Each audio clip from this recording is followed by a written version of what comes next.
Right, ABC hasn't arrived yet, Tom. They were following you, madam. They were just in the same building as you.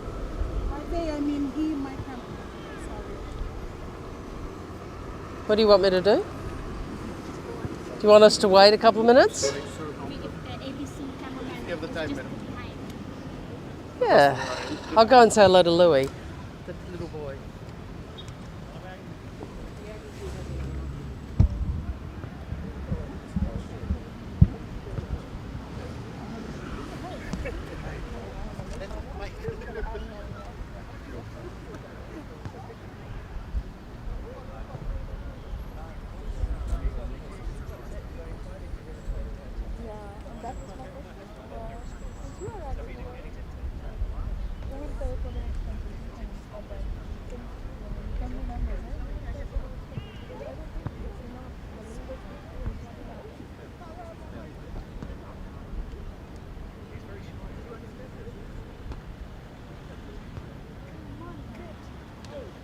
How will they decide which family members to go?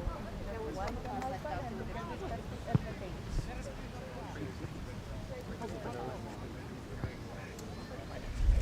So how are you? I thought that. We're old friends. Is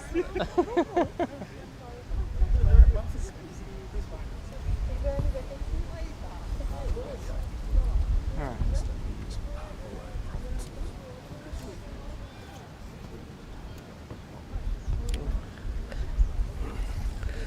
Have we got everybody now? No.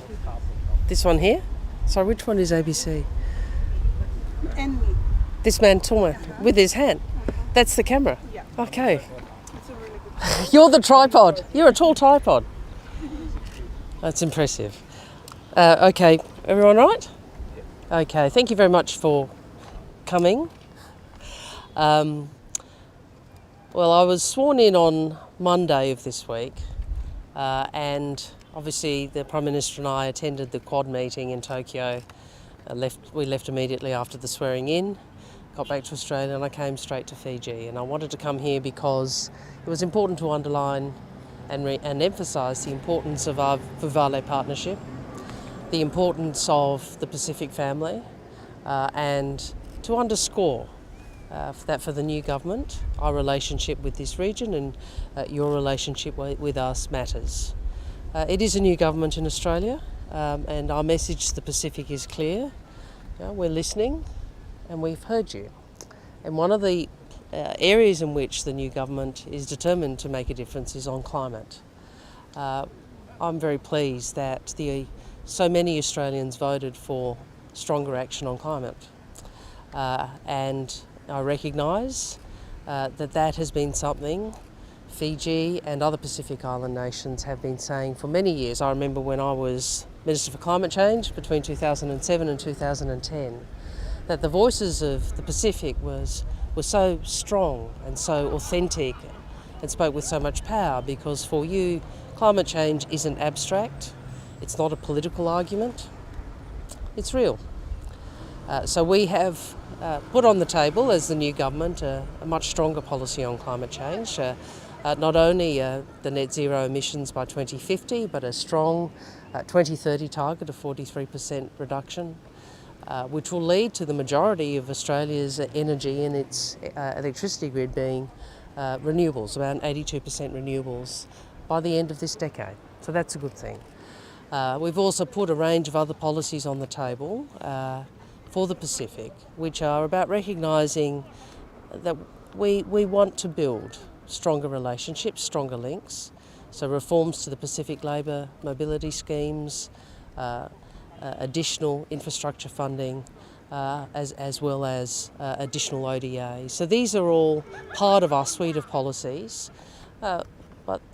which we can talk through in detail with governments of the region in terms of implementing them.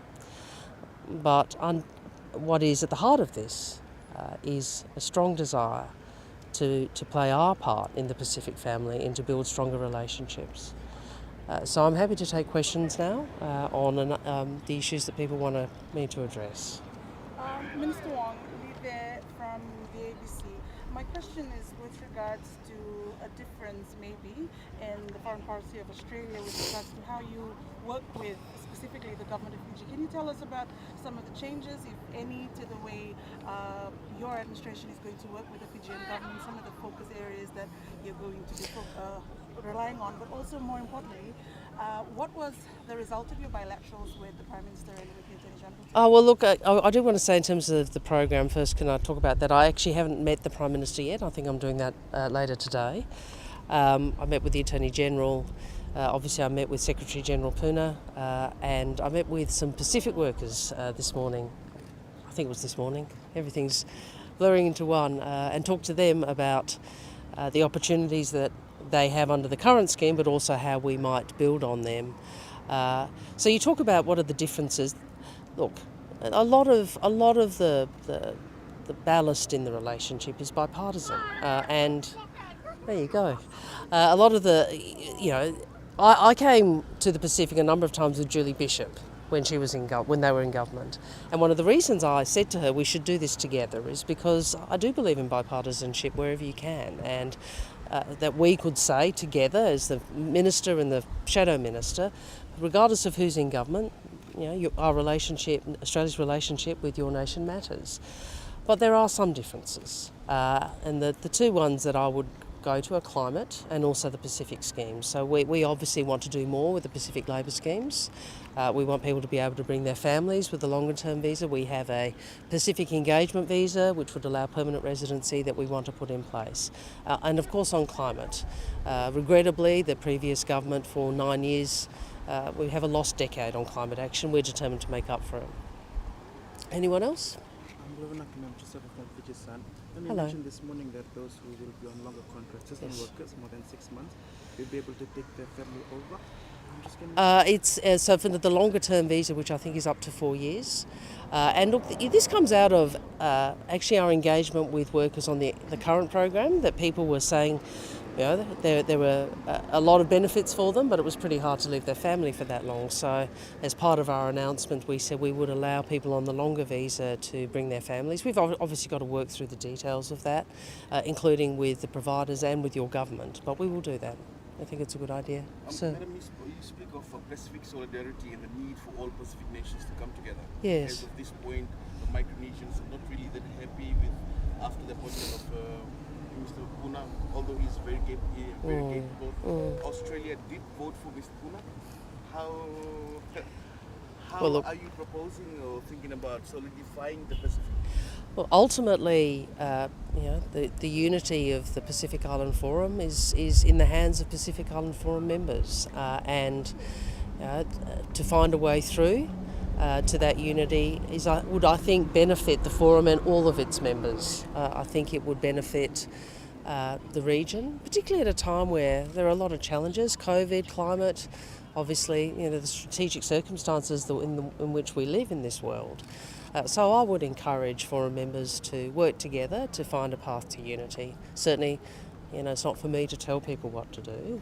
It's a decision for the Pacific Island Forum members, but we would encourage a path to unity. And Secretary General Puna and I spoke about that. Yeah. Madam, the timing of your trip to Fiji coincides with the trip of the Chinese foreign minister. Was it a planned trip? You could have waited a week or two, or was it? No, I was very keen to come to the Pacific as soon as I became Foreign Minister. And this is my first bilateral visit. I was a few days late because I had to go to Tokyo, but you'll forgive that, I'm sure. So this was always in the plan and not reactive to the announcement? No, I mean, we've been...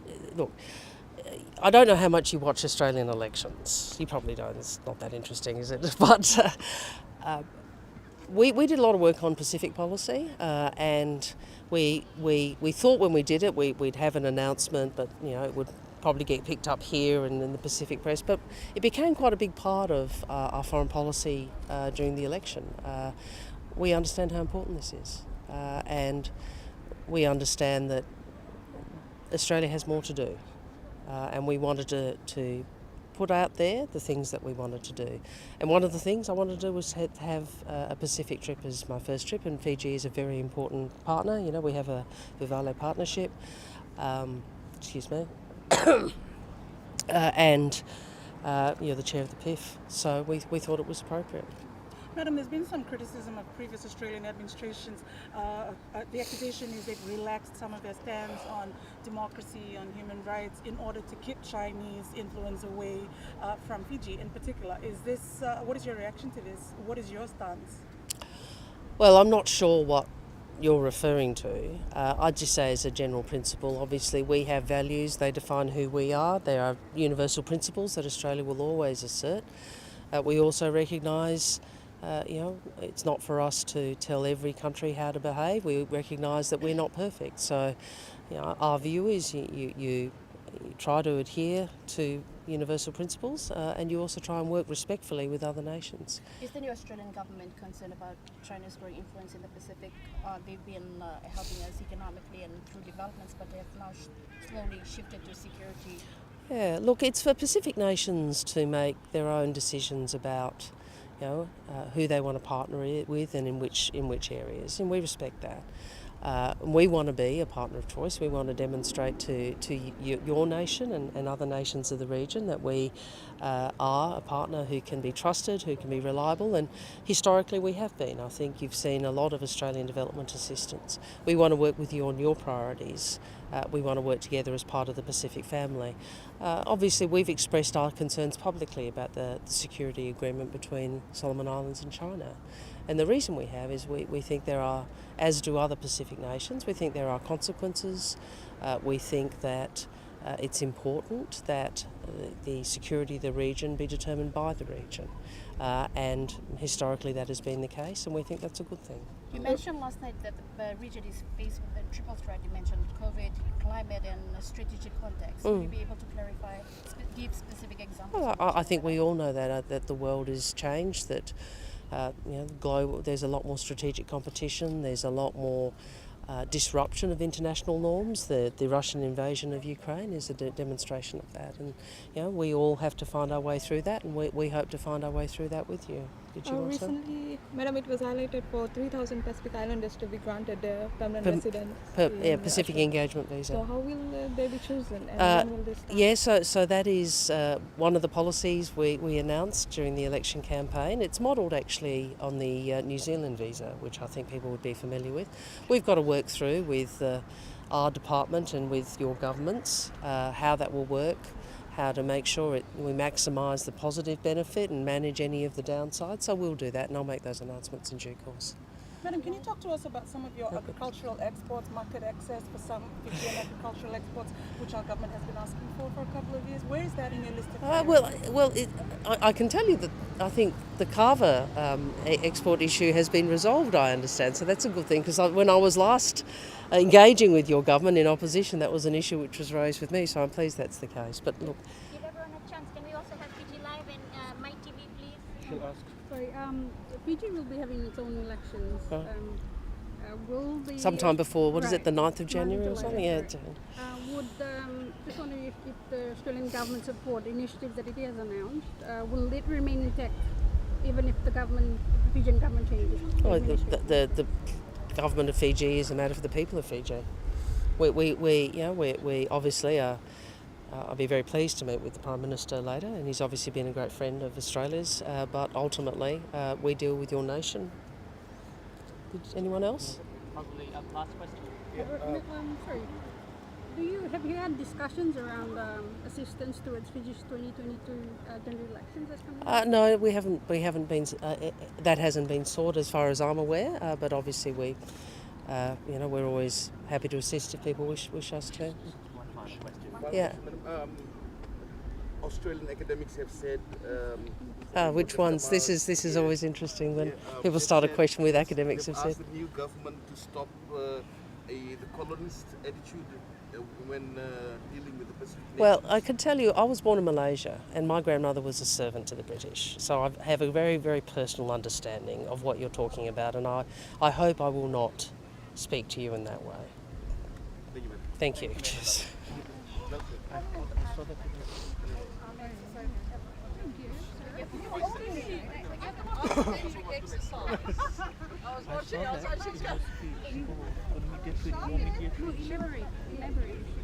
Yeah, even I was given that, but it's